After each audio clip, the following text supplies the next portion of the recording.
Salut les gars, comme ça va? C'est Raphaël de Yoshida Click. Aujourd'hui, je vais parler un peu des filtres fixes ou variables qui sont utilisés dans les if, mais dans le sens de quelle serait la meilleure façon de les utiliser, en analyse d'ensemble ou avec if. Junior m'a envoyé un commentaire, merci Junior, et m'a donné un conseil pour cette vidéo. Eh bien, faisons un exemple ici.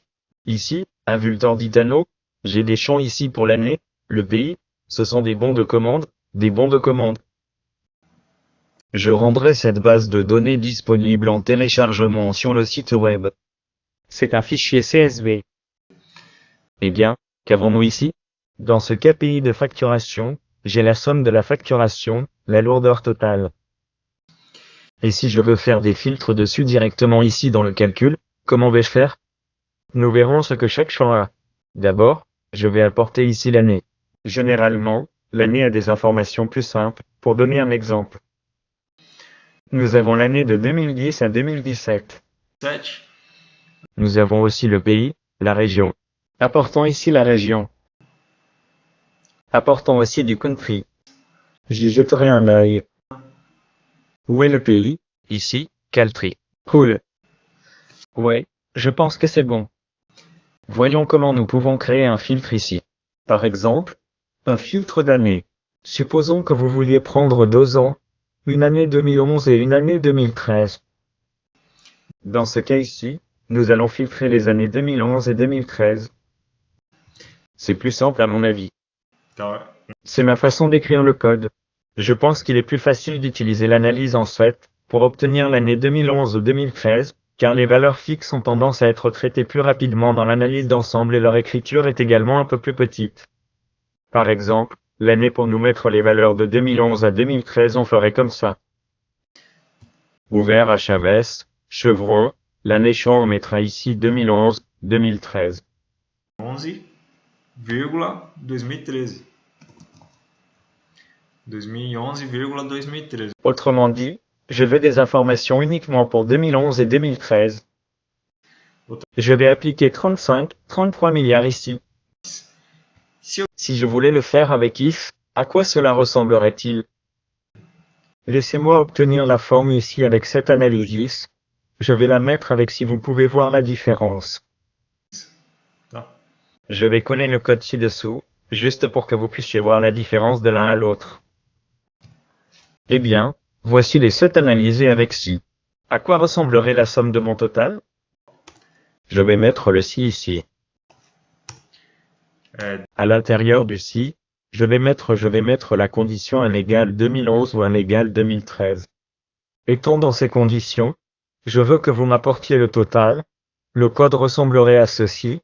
Alors appliquons exactement le même résultat ici. La différence est un filtre avec le si. Lorsque vous filtrez ici, il subit la variation, voire, avec l'analyse ensembliste. Cependant, elle ne subit pas la variation du champ que vous mettez à l'intérieur du conditionnel. D'accord? C'est ici l'une des différences. Il est important de le montrer et il est important de savoir que vous l'utilisez quand vous allez l'appliquer. D'accord? Les deux manières d'écrire sont correctes. Il vous suffit de voir quelle est la meilleure applicabilité pour votre situation. Voyons une autre possibilité. Par exemple, ici je veux connaître le plus grand égal à 2011 et le plus petit égal à 2013. Sur l'analyse du plateau, comment ferais-je? Je mettrai ici plus grand est égal à 2011 moins est égal à 2013.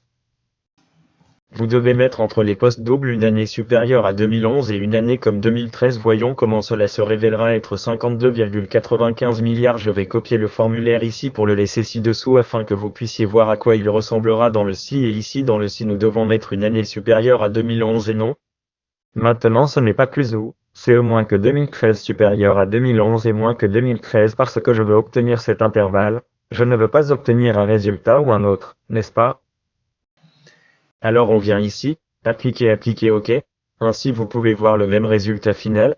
OK quand vous voulez utiliser une comparaison entre champs, par exemple 2 champs de 2 dates ou 2 champs différents, dans ce cas ici, mettons-le ici, nous avons 2 champs de dates comme la date d'expédition et la date de commande. Dans ce cas, nous pouvons utiliser un if, car il y a 2 variables de champs que vous voudrez comparer, par exemple. Si vous deviez faire une comparaison, mettons la plus ici, mettons la plus moins la commande, la date de la commande, lorsque la plus moins la commande est inférieure à 5 jours, puis amener les revenus totaux. Ensuite, dans les cas où le champ doit être calculé, lorsque vous avez une comparaison entre deux champs, vous pouvez utiliser l'option if et la faire réagir ou non en fonction des filtres dont vous avez besoin.